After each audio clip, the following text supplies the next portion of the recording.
আসলে আমাদের গুরুস্থানের অনেকবার লাশ চুরি হয়ে গেছে। ইদানিং কয়েকদিন আগে 2-3টা লাশ নিয়ে গেছে।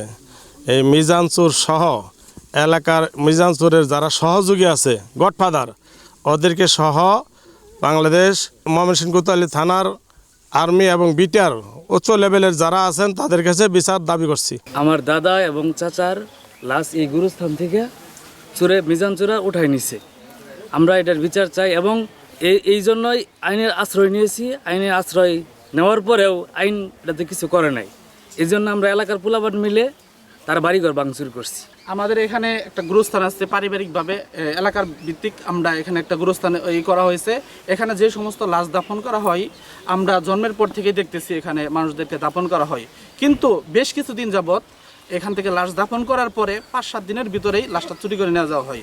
শুধু এটা আগে একজন ছিল, একজনের মাথা থেকে এখন একাধিক শাখা হয়েছে। একাধিক শাখার কারণে দেখা যাচ্ছে এখানে না, শুধু আশেপাশে যে সমস্ত মানুষদেরকে দাফন করা হয় সমস্ত মানুষদের লাশগুলো তারা চুরি করে নিয়ে তারা কঙ্কালগুলো বিক্রি করার মাধ্যমে আমাদের আত্মীয় স্বজন যারা আছে যে মৃত্যুবরণ করে তাদেরকে যে আমরা এখানে যে রাখবো, আমাদের একটা দুশ্চিন্তা, যেখানে লাশ রাখার পরে মানুষ একটা মৃত্যুর পরে একটু মানুষ শান্তিতে থাকবে, মাটির নিচে তাদেরকে থাকতে দেওয়া হয় নাই। 2-4 দিনের মাথায় তারা লাশটা চুরি করে নিয়ে যায়। আমরা এটা সুষ্ঠু একটা তদন্তের মাধ্যমে তাদের একটা বিচার চাই।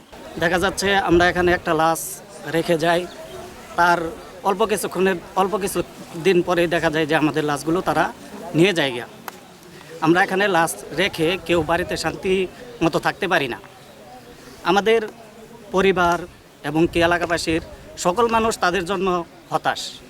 তারা কোনোভাবেই পারছে না তাদের লাশগুলো এখানে রেখে যে একটু সুষ্ঠুভাবে রেখে তারা একটু বাড়িতে নিশ্চিন্তভাবে ঘুমাবে, এটা তারা পারছে না।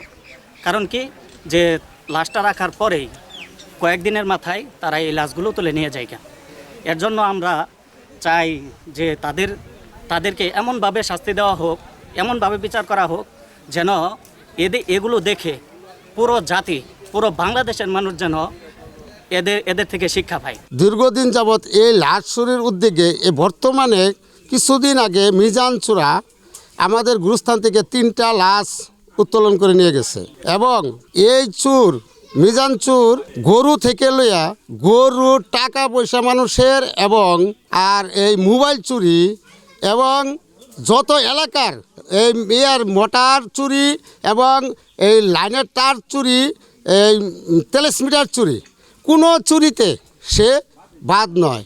সব চুরির মধ্যে সে জড়িত, সব চুরি সে করে। তার জন্য আমরা যৌথ গুরুস্থান তারাপুর সেনেরচরের এই এলাকাবাসী, আমাদের শুধু তারাপুর সেনেরচর এলাকায় নয়, পার্শ্ববর্তী গ্রাম বৈঠামারি, পার্শ্ববর্তী নকলা ইউনিয়নের এই দেবরচর এবং আমাদের আশেপাশে যত গ্রামগুলো ছিল সবাই একত্রিত উপস্থিত হয়ে আমরা তার কাছে এটা প্রতিবাদ নেওয়া যাওয়ার জন্য গিয়েছিলাম তার বাড়িতে। তখন আমাদের কিছু উগ্র পোলাভানে, কিছু যুবক পোলাভানে আমাদের কথা না মানিয়া কিছু ভাঙচুর ওদের বাড়িতে কিছু ভাঙচুর করছে, বেড়াগোড়া বাইরে এই করছে। এইটুকুই আমরা করছি। এবং ওদের যে গরু মহিষের কোনো বালাই বাড়িতে ছিল না, ভিডিও ফুটেজে যদি কোনো গরু মহিষের কোনো আলামত থাকে তাহলে আমরা এটা বাধ্যতামূলক আমাদের শাস্তি হবে।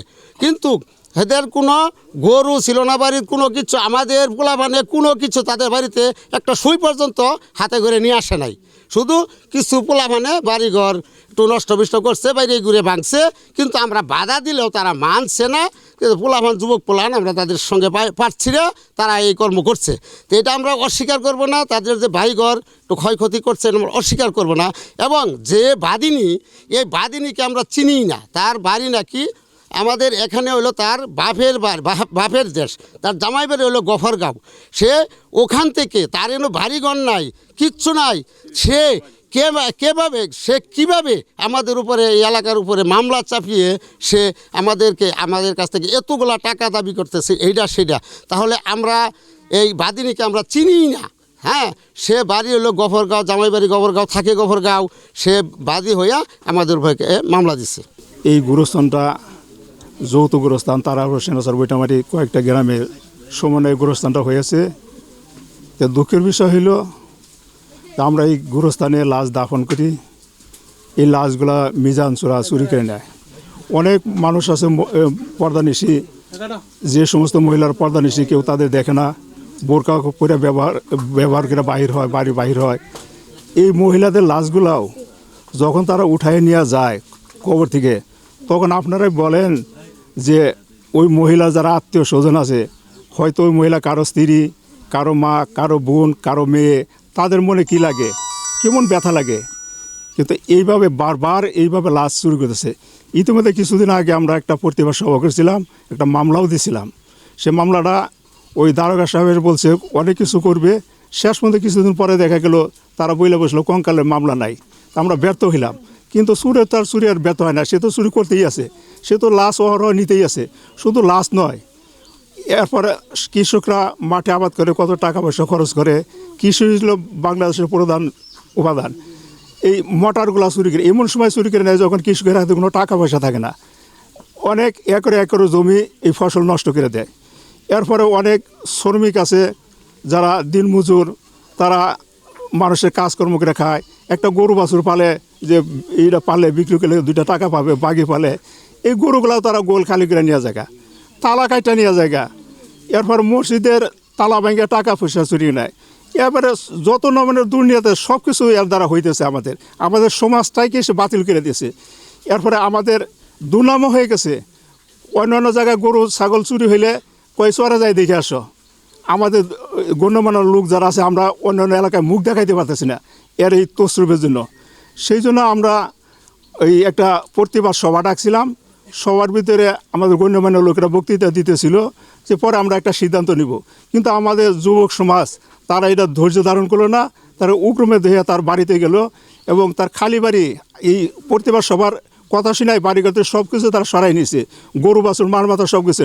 তারা যায় এটা ঘরে বেড়াটারা ভাঙচুর করছে না, আমরা তাদের বাধা দিয়ে আমরা ফিরাইতে পারি নাই।